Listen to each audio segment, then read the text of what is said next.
כשאדם אחד, יחיד ומיוחד, פוסע צעד קטן אל עבר מה שכבר מזמן הפך סיפור ישן, חלום רחוק מכאן.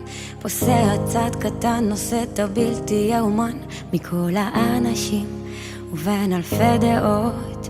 פוסע צעד קטן, נושא עיניו אל הבאות בתעוזה גדולה, באומץ לב ושתי עיניים בורקות.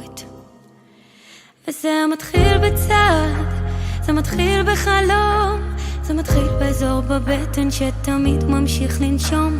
זה מתחיל ממני וממשיך אליך גם, זה מתחיל בדיוק בפחד שניצחתי לא מזמן. זה מתחיל מדמיון וממשיך למציאות, זה האומץ להפוך את הקשיים להזדמנות. זה מתחיל בצעד וממשיך למסע, זה מתחיל מאדם אחד ועובר לאנושות כולה.